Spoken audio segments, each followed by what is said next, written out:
It's good day to brew, baby. What is up, YouTube? It's your boy Millsy. Back to Hometown Commander, back for another episode of Millsy Brews, the show where I take my first pass at the commander in front of us on a budget on my quest to brew the magic world. You know the motto, baby. It's ABB, always be brewing, and that's what we're back to do today. That deck list is going to be down in the description for you below. So I'd really appreciate if you could interact with the video, like, comment, subscribe. Consider taking a look at all those links in the description. I'd appreciate it. But today we're continuing through our week of Final Fantasy holiday release content. So a couple new commanders in the scene boxes, and that's what we're talking about this week. And today we're taking a look at Noctis, Heir Apparent, a 3-mana Esper commander that says whenever a creature we control enters during combat, we can attach equipment we control to that creature. And for 3 mana, we can exile Noctis, and he comes back in at the start of our next declare attacker step, and he can't be blocked. This is an interesting mechanic, right? Kind of phasing Noctis out, bringing him back in. He gets access to an equipment to take a big attack, and of course, it plays well with his ability in Final Fantasy 15. I think Noctis exiling himself, bringing it back in, and attacking is a really fun concept. And we're going to try to equip him with some pretty cool equipment to make that matter. But I also think we want to try to double dip and take advantage of other creatures coming in during combat and allowing them to get equipped too, and just try to pass our equipment around to make sure that we have lots of great fighters hitting our opponents. But I want to say a quick thank you to the channel members. Thank you so much for supporting the channel. If you're interested in seeing all of our videos just a little bit earlier for just $1 a month to support the channel, I appreciate you checking that out down below. Well, how do we get creatures to enter in combat? Well, there's a couple ways to look at that. I mean, if you know anything about me, you know I love cards like Adeline and Anax Strike Leader. They're going to make tokens that come in tapped and attacking each player. My thought here is you have 3 creatures entering, meaning you can get 3 free equips of some key equipment on our opponents, having them hit, do it to big damage. We have ninjutsu like a Covert Technician, which could come in and get that equipment. You have Myriad like Dalek Squadron or Hammers and Moradin. They're going to have a copy of themselves attacking each other opponent. Then they are great candidates for those equipment, especially something like Dalek Squadron, which has a menace, right? Again, same thing. Fallen Shinobi again being another ninjutsu, or it's interesting. You could really lean into ninjutsu with Noctis because he can't be blocked, right? He'd be unblocked for sure, right? And then you could ninjutsu in. But I think I like the idea of this like myriad, these tokens that come into attacking, get some key equipment on them, get some nice damage into your opponents. Well, what are we going to try to equip? Well, I think there's a couple key equipment you want. I think the first is Etir and Prewin from Final Fantasy, right? Giving creature base power and toughness X, where X is our life total.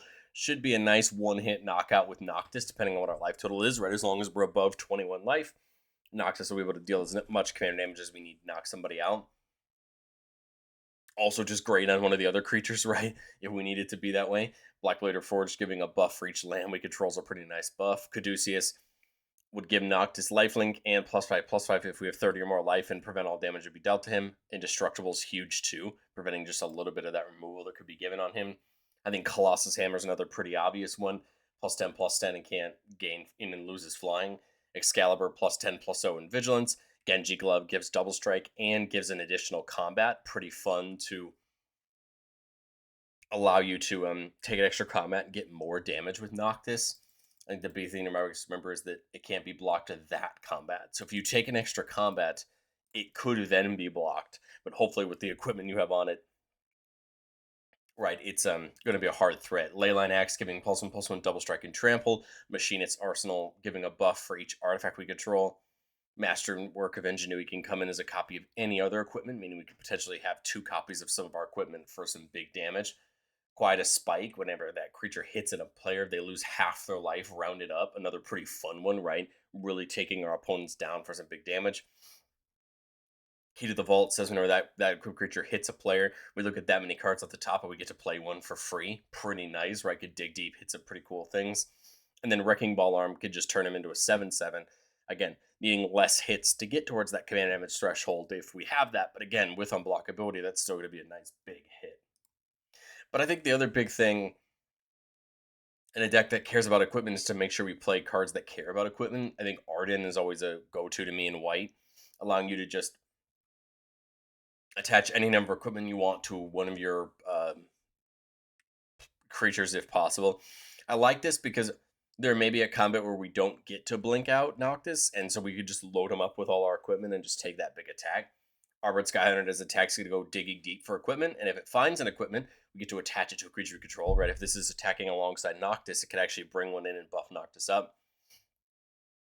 Arna Kenroot says, whenever a modified creature we control attacks, we double the number of kind of each counter on it. Then for each non-token permanent attached to it, it gets to do another one. So this is really nice because it can make a copy of each of the equipment attached to that creature, potentially leading to some bigger, right, and better combats in the future. Cloud, when it comes in, lets us go get any equipment and put it into our hand, and then if Cloud attacks, if it would trigger an ability, it goes off additional time. I love this for being able to go get things like Colossus Hammer, Heir, Pre-Win. Go get that equipment you really want and get it down so you could take advantage of it with Noctis' ability. Codsworth gives our commander Ward 2, can add some mana to cast ores and equipments, and can auto attach an equipment if we want to. Pierce to a Paladin, drawing us a card every time an equipment comes in, and equip 0 as long as we have 3 or more artifacts. A really key ability to not have to pay some of those potentially high equip costs on some of our equipments. Open the Armory, steal Shaper's Gift, very similar to that Cloud ability. Going to get an equipment we want and putting it into our hand. These are always great to see early because then right, you can go get that equipment you really want, get it seated in your hand and get it down so that you can use it for Noctis' ability. And then Battlefield Improvisation. You give a creature +2/+2 all the turn, but if it's attacking, you would attach any number of your equipment to it. This is a spell that could potentially turn Noctis. If you don't have Heir Pre-Win, let's say you have something like, Colossus Hammer and something that gives double strike, now your opponent who cannot block Noctis is now dead, right? Because you're giving double strike, you're giving the buff for commander damage, and something like this could come completely out of the blue. Your opponent may not expect it, and it can be really useful. The important thing to remember about something like Arden is that if you use Noctis' Warp Strike, Noctis actually won't be there at the start of combat on your turn. So you can't use Arden's ability on Noctis. Noctis will only get the 1. But the key thing there is then you can avoid some of those high, equip costs some of our equipment have, right? To buff up some other creatures and make more than one threat. I think that's the goal. Is we obviously want Noctis to be a threat, but we have to prepare ourselves for the fact that Noctis can't always be a threat. Well, what else can we do? I did not realize that Jinsaki was $67 until after I made the deck. It didn't show up how I expected on Moxfield, but the key thought here was that I could give Noctis double strike and make it really hard to deal with. We have the other Noctis from Final Fantasy. My thought here was just letting us replay our equipment from the graveyard if somebody gets rid of them. Obviously, a Heir Pre-Win, Colossus Hammer. These are going to be key threats that our opponents are going to want to get rid of, so Noctis can help us get them back. And then Training Grounds can reduce Noctis' Warp Strike to just 1 mana, meaning we have more mana to do other things, and then enough mana to pay for Noctis to come back in. But I've said it before on the show, and I'll say it again. No deck's ever complete. This is my first shot at Noctis. And I think going into testing, a lot of where I'd probably put the money of this deck is into the equipment. Just trying to find better equipment for Noctis. I love something like the Aether Spark. Whenever the creature does combat damage to a player, you put that many loyalty counters on it. It can dig deep. It can add a bunch of mana. I think it makes a ton of sense. Sword of Feast and Famine is always a well-loved equipment, giving protection from black and green. Whenever it hits a player, that player pitches a card and you untap all your lands. Great way to get access to more mana to either protect your board or play more things. And I love the idea of Auton Soldier. It comes in as a copy of any creature on the battlefield, except it isn't legendary, and it has Myriad. So here you'd get to be able to pick a key creature you want. It isn't legendary if that creature is legendary, and it has a Myriad. So there's a couple creatures in the deck that could be fun to just make a copy of, get the Myriad copies of, make sure they're going to automatically attach, equipment to them. Noctis isn't as obvious of a choice off Auton Soldier. I think you'd want to make sure you're baking enough other options into Auton Soldier. We also have access to more Myriad. I didn't stuff the deck with it, but I think it's a really fun way to take advantage of Noctis' top ability to allow you to attach some of these equipment to these Myriad copies that come in just to guarantee more damage, maybe guarantee more triggers. So there's a lot of ways we could take advantage of all this, and I think it's just testing which interactions work the best, which we like seeing the most, and how we can, take advantage of it in a gameplay scenario. But let's do what we love to do on the channel the most and get into our playtests. Remember, the goal of playtests on our channel is not to find magical Christmas land. It's not just to show off all our best plays, but it's to take some test hands and kind of see how we would set them up and what value we're looking for. So here in this first one, we're looking at a 3-lander. We see the Talisman for a 4th mana. We have Loxodon Warhammer, +3/+0 Trample, Lifelink. The other another printing of Squall. This one is originally Danitha Capuchin, who has First Strike, Vigilance, and Lifelink, and reduces the cost to cast our equipment. And then we see Arna Kenneroot. So not a bad start. Turn 1, we see Adaptive Omni Tool. This is a really interesting equipment. So it gives a buff for each artifact you control, but whenever the equipped creature attacks, you look at the top 6 and you can put an artifact from among them in your hand. Here, I think it makes sense to get the Talisman down. I really like going Squall. I guess Noctis could make sense here too, because the next turn we can get the Training Grounds and a equipment in for it. Ooh, but that also makes a ton of sense. Go get the hammer. Go get the pre-win 6 mana. So we're not quite there yet, but we're getting close. So my thought is you either do this or we do the Warhammer.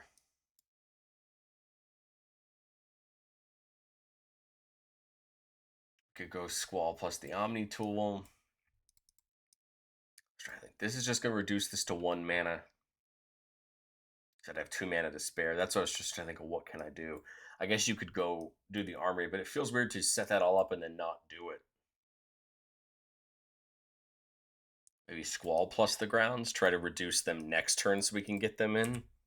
Right? Now with 5 mana, this is 2 mana. This is 1 mana. So that's just 3 mana total. That leaves us enough mana left to activate Noctis, right? It would come in, so now it will be coming in this turn. I think I would just go ahead and open the Armory for it here. In pre-win, we have this nice thing set up. Noctis comes in. I guess if we know we're going to put the Loxhammer on him, we could always put the Omni Tool on Squall, right, on the other Squall on Danitha, and take the attack. Just to look at the top 6 and see if we can get an artifact into our hand. We do. We get Excalibur, which isn't another bad one, for us to have access to. And then, if we had left the mana up, which I do think we did, then we can Warp Strike for the next turn, right, for this turn. And the nice thing about that is then we have enough mana or 1 mana off getting pre-win. No, well, we have enough to get pre-win in, and now it can come back in, right, and get pre-win attached to it. So I think you can kind of see that this is your main mechanic, but I think you want some other support pieces, right? Some other creatures to attack, some other ways to interact with your opponents, so that you're not just relying on Noctis, but Noctis is the thing we want to do. Playtest 2, the 4-lander, we see Steel Shapers, we see the Training Grounds, and we see Codsworth. I really like Codsworth here because it's kind of a sneaky way to get more mana to put your equipment down. So this is just going to end up being a pretty... We can go Training Grounds and the Gift to go get A tier. This is a pretty dangerous hand because our opponents may not realize how close we're going to get to this pretty quickly. I'm going to do Codsworth first, just because then I can do...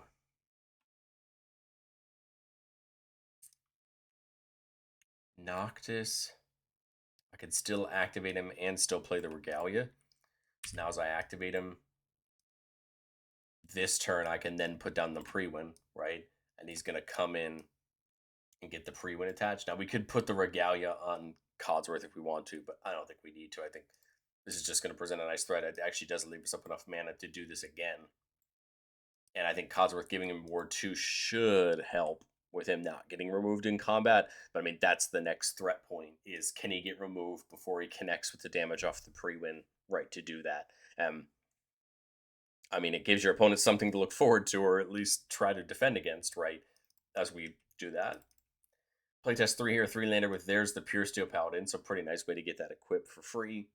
We see Avatar's Wrath of Bardock, we see the Omni Tool, we see the Arsenal.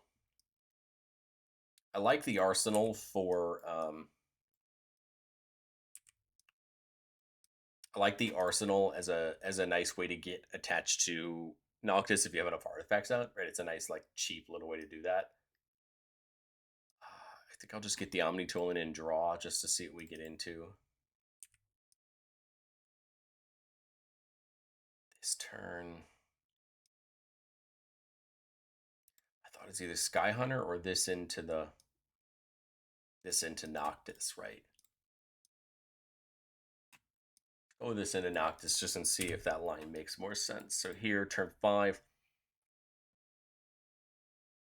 Equip 0 as long as we have 3 artifacts out. Baleful Strix would be enough to do that. It also draws us a card. That leaves 4 mana left. It's Sky Hunter. Attach the Omni tool. Go digging. Ooh, love the idea of Dalek Squadron, but I think Blackblade's the answer. Attack, and then this turn, play the Blackblade. The Blackblade equips for 0. I think we'll just go ahead and put the Omni tool on Sky Hunter. Have them both attack. We're going to do the Sky Hunter first, looking at the top 6. We can bring in Aura equipment from among them on the battlefield. Unfortunately, we did whiff, which is not ideal. And then we'll do the Omni tool trigger, putting a Leyline Axe in our hand. Not a bad one. Double strike and trample, right? And then, I mean, Noctis is still dealing a ton of damage here, and now this is the turn we'll probably warp strike him. Right? Come to our turn. Love the idea of the Genji Glove. Is it something like Machinist's Arsenal? Come back in. Leyline, or Blackblade is 7. Arsenal is 1, 2, 3, 4, 5. So 10. I think the Arsenal makes the most sense, and then the hero would just be hanging out. You could always, if we know we're going to put the Arsenal on, you could stick the Blackblade on something like Baleful Strix, right? You could put it on something else before combat if we know that's what we're going to attach, right? You already know ahead of time what you're going to attach, so you can prepare with the Pure Steel. And now you're going to dig off Sky Hunter, you're going to dig off the Omni tool. So let's dig off Sky Hunter first. One thing we get is Fishing Gear. When I equip 2 tools, combat damage to a player, exile the top card of that player's library. If it's a permanent, you can put it on the battlefield. If you don't, make a fish. So that comes in, we'll just attach it to Noctis just to give him the extra buff. And then this is going to be the Omni tool trigger. Masterwork seems like some fun. Can come in as a copy of that Arsenal, which could be pretty darn good. Not only does it give us access right to another copy of that ability, but then it's another artifact to the other one. And then, warp strike him again. Arsenal, keep buffing up these flyers. This is where I talk about kind of prepping multiple creatures to have it. That's the nice thing about having the Pure Steel Paladin out, is then you're just equipping for free. So even if you did pick that Colossus Hammer, you could equip it for really cheap, right, on something else. But again, I think what I can see the negative for some people is going to be is that our Etir and Prewin is going to be the primary option that you're going to want to go find, especially if you're warp striking Noctis. And I know that sometimes people don't like commanders if they're always specifically caring about one artifact. It kind of yes and no is the reason why a lot of people don't like the Zergo plus World Slayer combo or that kind of thing. So I can understand why some people wouldn't like Etir and Prewin being the primary option. But you also have to think about it. If you're trying to knock people out with combat damage, which we are, and Noctis can do it as long as we have 21 life, Etir and Prewin seems like the most obvious choice to try to do it as efficiently, right? 4-lander here, sorry, with the Seal Shaper's Gift. So we've got what we need here in the sense that we can, go digging for what we need. I mean, there's always the world where you don't play Etir and Prewin, but I guess I don't see why you wouldn't personally. But I mean, I'm sure everybody has their philosophies on whether you play or don't play the card you think you should. Play the Warhammer when it or another equipment you control enters, you may attach it to a target creature you control. So we'll put it on Noctis. Noctis at least get its attack this turn. Just 1 mana off the Prewin, so we'll play Codsworth, hold up the planes and attack. Then we have exactly enough mana left over there. If we don't, or sorry, no, we won't. It's 3 mana. Sorry, I keep forgetting that Training Grounds isn't out. And we can only use those to cast equipments. So just 1 mana off, right? Because it'd be 3, 4, 5.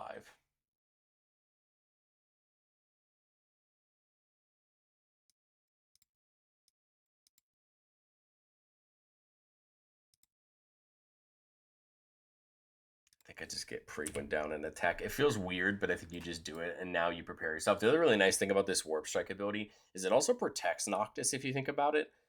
If somebody goes tries to remove it. But I think that's what I would do. And now, now do it, and then this turn to come back in with a pre-win. A little bit awkward there. We really saw nothing else, which is kind of unfortunate.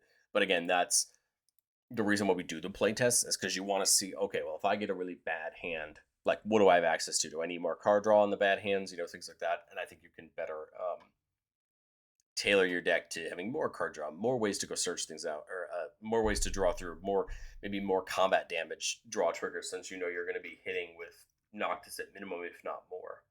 But let me know, what do you think of Noctis down in the comment section below, and I will catch you on the next